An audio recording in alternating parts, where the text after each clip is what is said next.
नमस्कार दोस्तों, स्वागत है आप सभी का आज के सेशन में। मैं आलोक आप सभी लोगों का बहुत-बहुत स्वागत करता हूं और उम्मीद करता हूं सभी मेरे दोस्त अच्छे होंगे और आपकी जो कांस्टेबल की तैयारी है वो एकदम जोर-शोर से बढ़िया से चल रही होगी। तो आज हमारा यूपी जीके का होने वाला है पार्ट 4।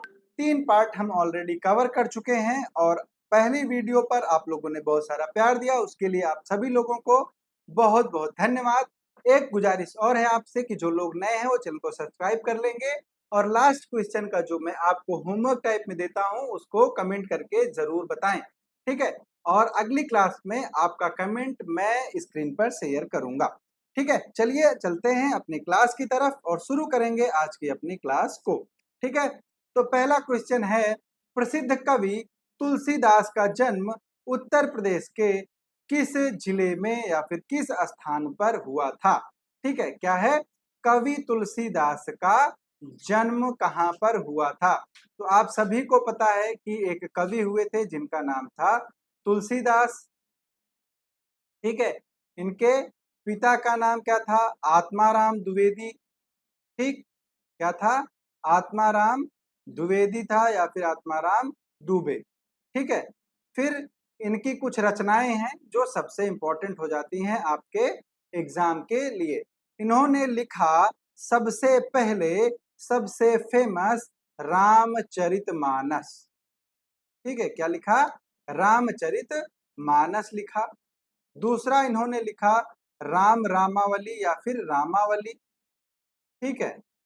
उसके बाद इन्होंने लिखा जो आप लोग हनुमान चालीसा पढ़ते हैं, ठीक है। क्या पढ़ते हैं? हनुमान चालीसा जो आप लोग पढ़ते हैं वो भी इन्होंने ही लिखा था, ठीक है। बहुत सारा इन्होंने टीका लिखा, ठीक।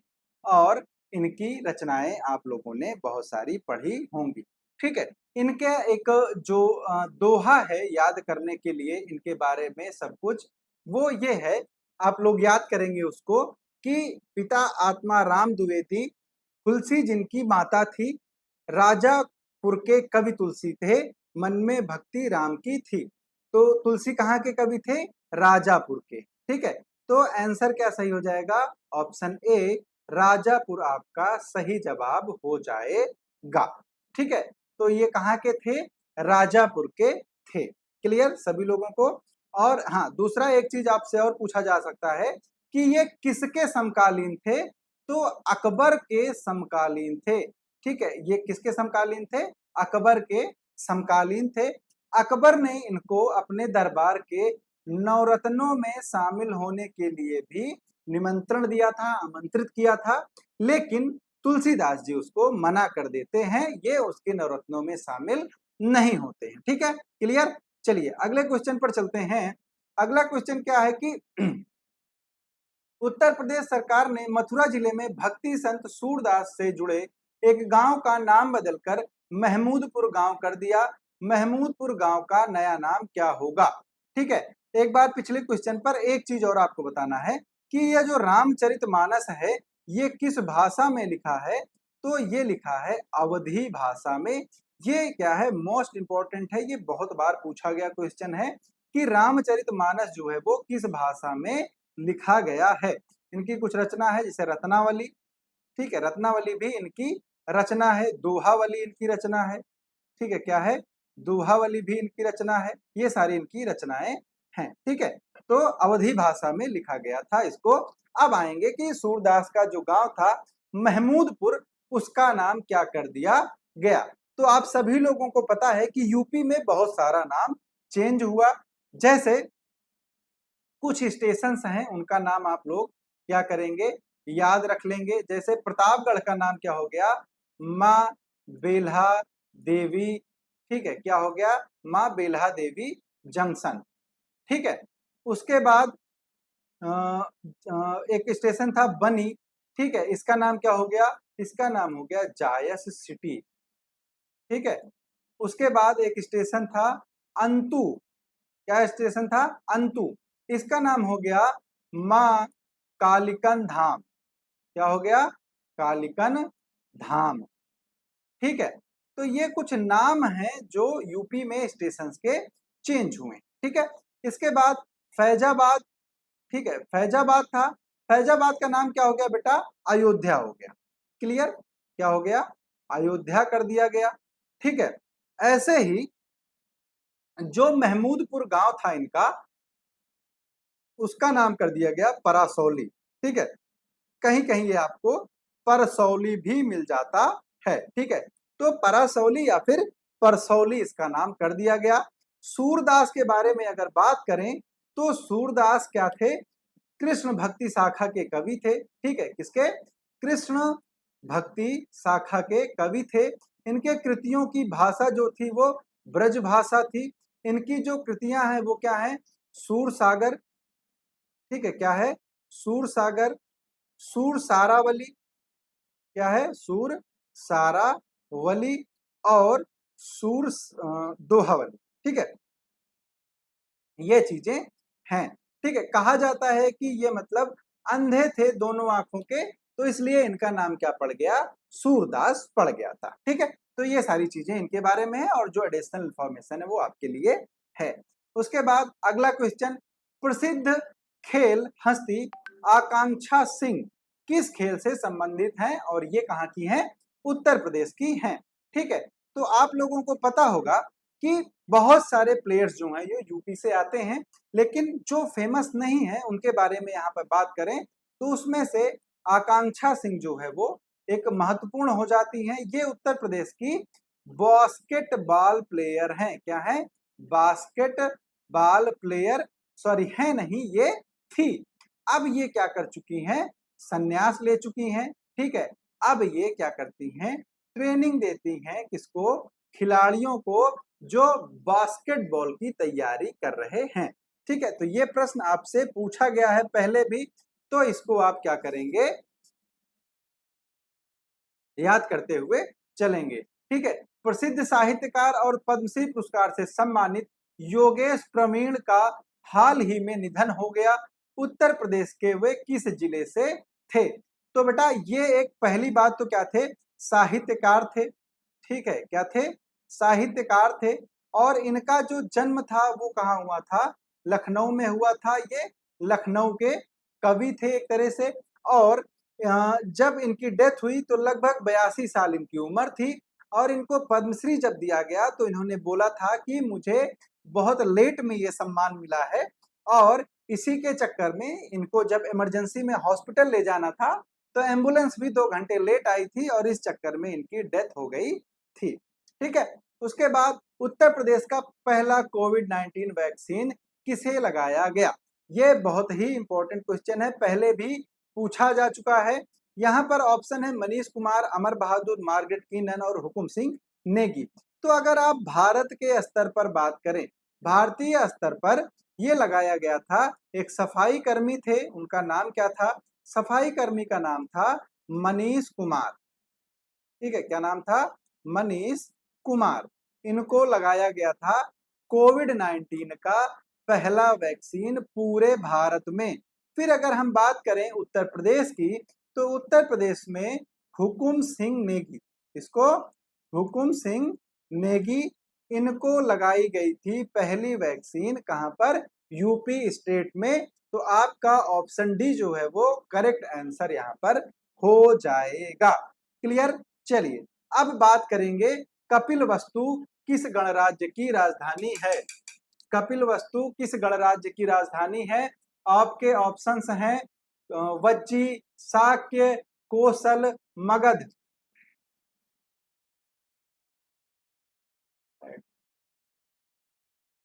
ठीक है, तो ऑप्शंस आपके पास हैं, क्या है, वज्जी, शाक्य, कोसल और मगध। तो बच्चा यहाँ पर आपको पता होगा कि जब ये क्या बोलते हैं कि जब सिंधु घाटी सभ्यता के बाद वैदिक काल आता है, वैदिक काल के बाद उत्तर वैदिक काल आता है, और उत्तर वैदिक काल में धीरे धीरे क्या है, राजत्व का जो एक वो स्वरूप है वो आने लगता है।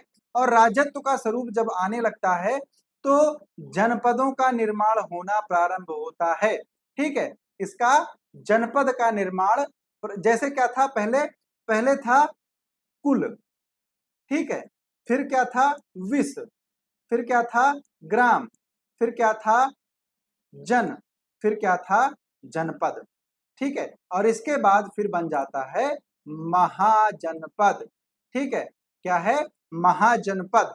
तो जब आप भगवती सूत्र का रिसोर्स लेते हैं, रेफरेंस लेते हैं, तो 16 महाजनपद का आपको एक तरह से ज्ञान प्राप्त होता है कि प्राचीन भारत में, ठीक है, क्या था प्राचीन भारत में, ठीक है। यहां पर एक चीज देख लीजिएगा, ये कुल के बाद क्या था ग्राम था, और ग्राम के बाद क्या था विष था बेटा, ठीक है। चलिए, तो ये क्या था, जब प्राचीन भारत में 16 महाजनपदों का जिक्र होता है, जिसमें से मगध जो था, ठीक है, क्या था मगध जो था ये सबसे शक्तिशाली था। यहाँ पर सबसे पहले हर्यक वंश जो है वो क्या है शासन करता है, उसके बाद फिर शिशुनाग वंश शासन करता है, ठीक है। फिर उसके बाद नंद वंश जो है वो शासन करता है। नंद वंश के बाद आ जाता है मौर्य वंश, ठीक है। फिर उसके बाद आ जाता है शुंग वंश, ठीक। तो ये क्या है जो क्रम है वो होते हैं, ठीक है। तो इसको आप क्या करेंगे याद करके रखेंगे, इसमें मौर्य वंश जो है वो इंपॉर्टेंट हो जाता है, ठीक है। अब यहाँ पर आपसे पूछा गया है कि कपिल वस्तु की राजधानी क्या थी। कपिल वस्तु आपको याद होगा ये किससे संबंधित है, ये संबंधित है महात्मा बुद्ध से, ठीक है।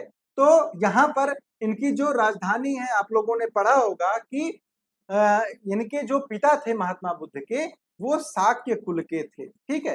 तो कपिल वस्तु की राजधानी क्या हो जाएगी बेटा शाक्य हो जाएगी, ठीक है। तो करेक्ट आंसर आपका क्या हो जाएगा शाक्य जो है वो यहाँ पर सही आंसर हो जाएगा, ठीक है। चलिए आगे बढ़ते हैं, कुछ जानकारी आपके लिए यहाँ पर जो रखी गई है उसको आप पढ़ते हुए चलेंगे, ठीक।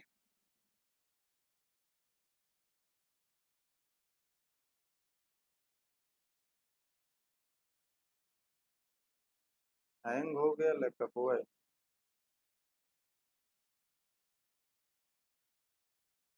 चलिए, तो कपिल वस्तु के बारे में बात करते हैं। तो कपिल वस्तु क्या था महात्मा बुद्ध का क्या था एक तरह से जन्मस्थल था, और इनके जो पिता थे वो कपिल वस्तु की शाक्य गणराज्य के थे, ठीक है, या फिर शाक्य जो गणराज्य था वहां के थे। पिता का नाम इनके सुदोधन था, ठीक। क्लियर। तो इनका जन्म कहाँ पर होता है, यहाँ पर कपिल वस्तु में एक जगह थी लुम्बिनी, ठीक है। क्या जगह थी लुम्बिनी जो है वो जगह थी। वर्तमान में क्या है ये सिद्धार्थ नगर जिले में स्थित है, जो यूपी का ही एक जिला है, ठीक है। क्लियर। उसके बाद कुछ महत्वपूर्ण तथ्य आपके लिए कि कपिल वस्तु जो है ये जाना जाता है महात्मा बुद्ध के जन्म स्थान के रूप में, मैंने आपको बताया। कौशाम्बी जो है प्राचीन बौद्ध स्थल है जहां इन्होंने बहुत सारे उपदेश दिए थे। श्रावस्ती ऐसी जगह है जहां पर ये बहुत वर्षों तक रहे थे।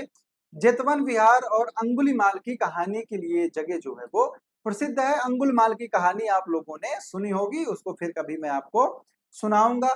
कुशीनगर इसलिए फेमस है क्योंकि यहाँ पर इनकी डेथ हुई थी।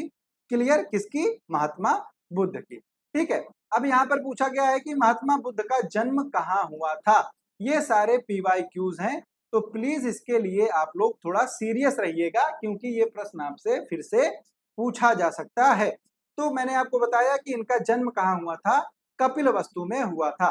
लेकिन बोध गया क्यों प्रसिद्ध है, तो बोध गया में इन्होंने क्या किया था ज्ञान प्राप्त किया था। क्या प्राप्त किया था ज्ञान प्राप्त किया था। ज्ञान प्राप्त किया था कहां पर एक वृक्ष के नीचे जिसको बोला गया था बोधि वृक्ष, ठीक है। लेकिन इसको कटवा दिया था एक शासक था जिसका नाम था शशांक, इसने इसको कटवा दिया था। यही शशांक है जो हर्षवर्धन की जो बहन थी, ठीक है, कौन हर्षवर्धन की जो बहन थी उनके पति की हत्या कर दी थी, और उसके बाद हर्षवर्धन ने शशांक की हत्या कर दी थी, ठीक है।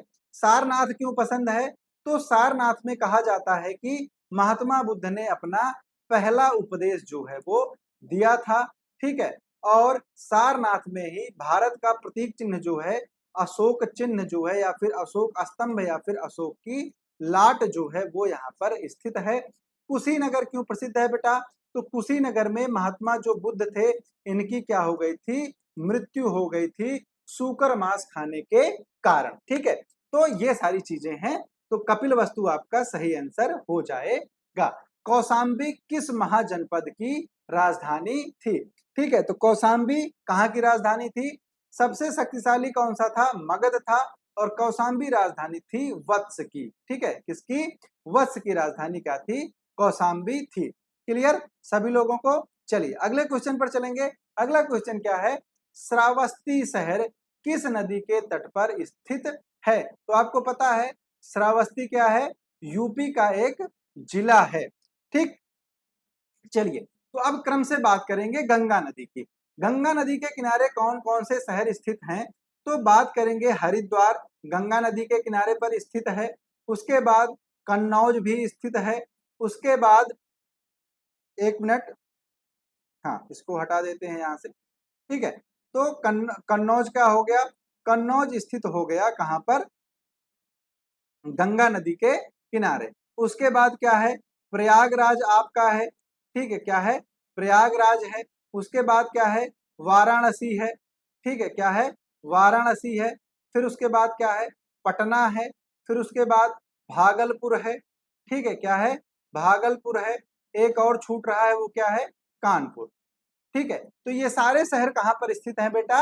ये सारे स्थित हैं गंगा नदी के किनारे। अब बात करें अगर यमुना नदी की, तो सबसे पहले हो जाएगा दिल्ली।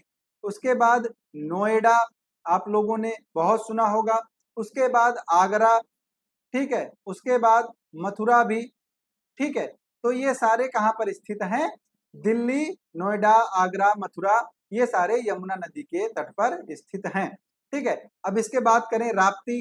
राप्ती के किनारे बेटा गोरखपुर आपका स्थित है, योगी बाबा की जगह है। सरयू नदी के किनारे बेटा सबसे फेमस क्या है?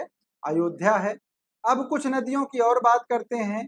एक बार बात करें गोमती नदी की, तो गोमती नदी के किनारे स्थित है लखनऊ, उत्तर प्रदेश की राजधानी। और सुल्तानपुर, ठीक है, क्या है? सुल्तानपुर भी स्थित है।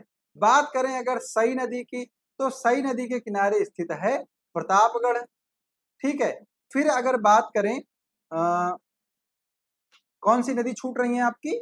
चलिए सारी कवर हो गई है लगभग लगभग। ठीक है, तो ये सारे आपके जो हैं, आपसे पूछा गया है कि श्रावस्ती शहर किस नदी के तट पर स्थित है। ठीक है, तो श्रावस्ती आपका राप्ती नदी के तट पर स्थित है, क्योंकि ये गोरखपुर के बगल में लगा हुआ है। ठीक है, तो गोरखपुर के साथ साथ श्रावस्ती भी राप्ती नदी के किनारे स्थित है, और इन सब चीजों को आप क्या है याद करते हुए चलेंगे। ठीक है, चलिए इसके बाद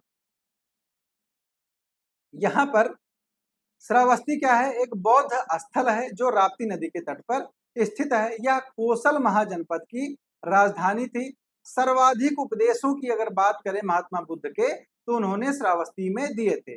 उत्तरा पथ और दक्षिणा पथ एवं मध्य पथ के केंद्र में स्थित होने के कारण ये सामाजिक और आर्थिक महत्व रखता था।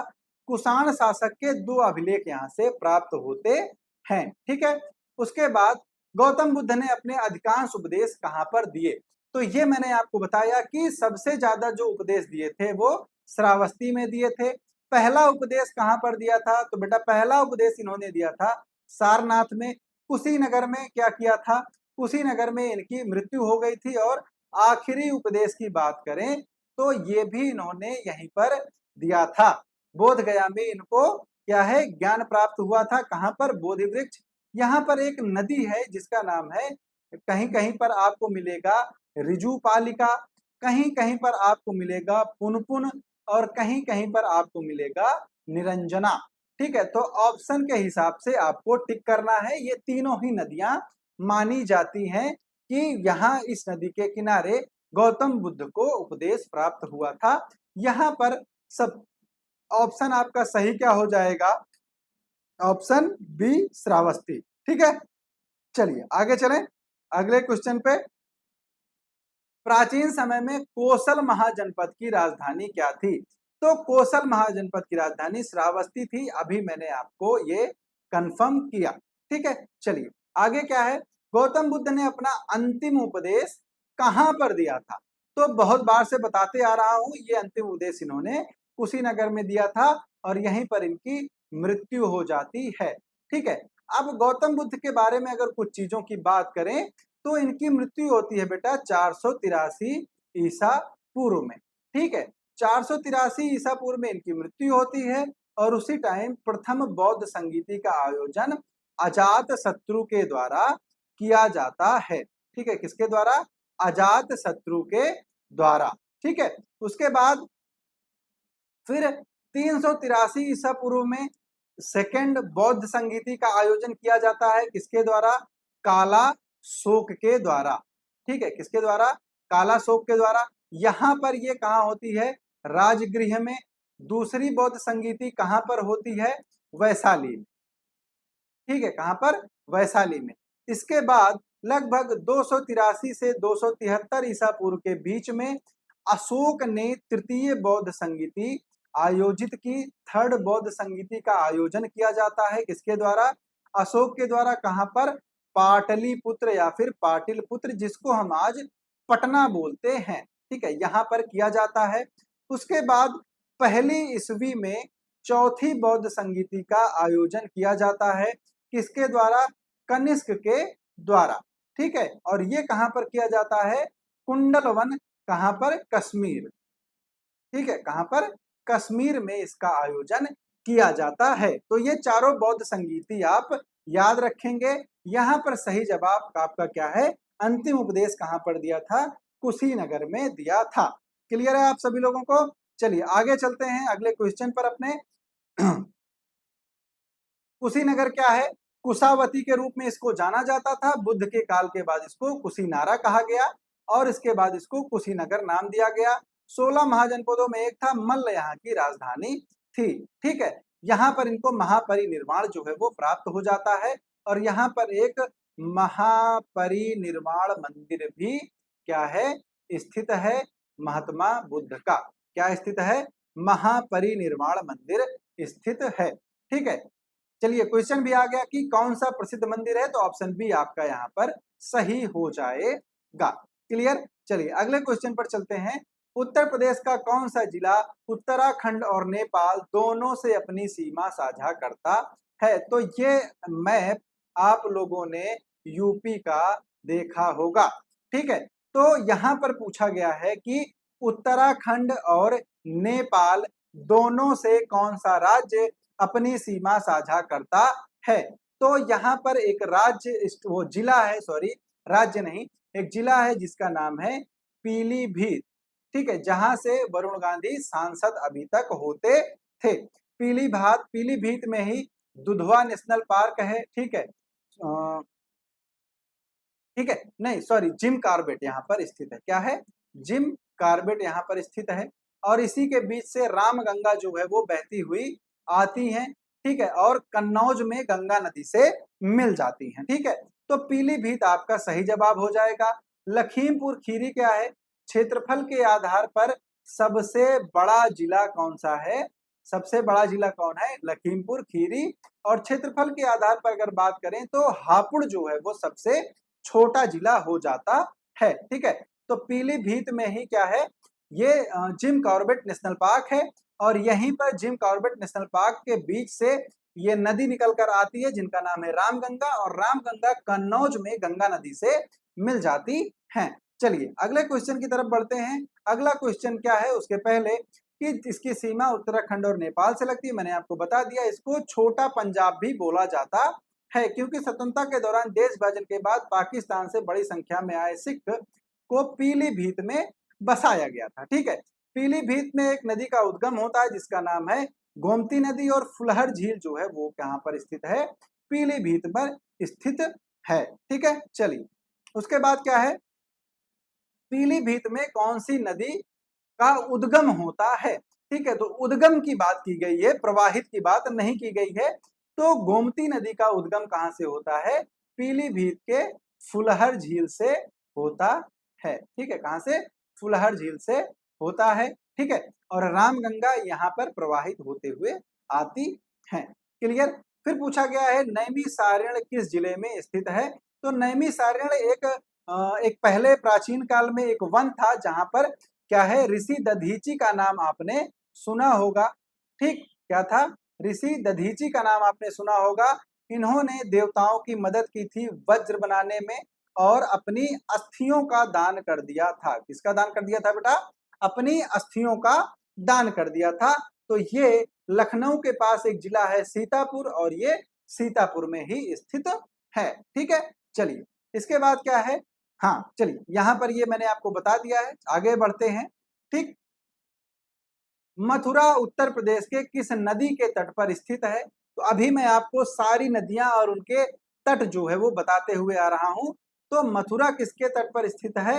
यमुना के तट पर स्थित है। ठीक है, चलिए आगे बढ़ते हैं अगले क्वेश्चन की तरफ। अगला क्वेश्चन के पहले, हाँ ये सारी चीजें मैंने आपको बता दी हैं। ठीक है, यहाँ पर श्री कृष्ण का जन्म हुआ था। रामायण में इसको मधुपुरा और मधुदानव के नाम से जाना जाता है। मथुरा सूरसेन साम्राज्य की राजधानी थी।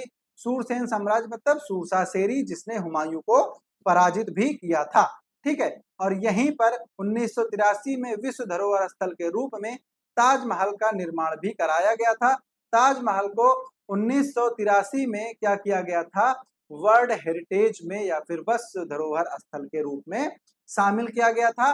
भारत का एकमात्र ऐसा स्थल है जो विश्व के 7 वंडर्स यानी कि 7 अजूबों में आता है। ठीक है, चलिए ताजमहल को विश्व धरोहर स्थल के रूप में शामिल किया गया था, तो 1983 में शामिल किया गया था। निर्माण कराया था इसका किसने? शाहजहां ने। ठीक है, ठीक क्लियर। और ये ताजमहल कहाँ है? यमुना नदी के किनारे पर स्थित है। चलिए बेटा अगले क्वेश्चन पर चलते हैं। अगला क्या है? आगरा की स्थापना किसने की थी? ठीक, तो आप लोगों ने पढ़ा होगा लोदी वंश के बारे में। लोदी वंश का एक सम्राट था जिसका नाम था सिकंदर लोदी। ठीक है, क्या नाम था? सिकंदर लोदी। और सिकंदर लोदी ने ही आगरा की स्थापना की थी और इसके बाद इसको अपनी राजधानी भी बनाया था। ठीक है, क्या बनाया था? राजधानी भी बनाया था। इसके बाद मुगल सत्ता आती है। ठीक है, क्या है? बाबर जो है वो लोदियों को परास्त करके मुगल सत्ता की स्थापना करता है और जब मुगल सत्ता आती है तो आगरा मुगलों की राजधानी के रूप में काम करता है शाहजहां के शासनकाल तक। ठीक है, कहाँ है? शाहजहां के शासनकाल तक ये क्या करता है? ये काम करता है मुगलों की राजधानी के रूप में।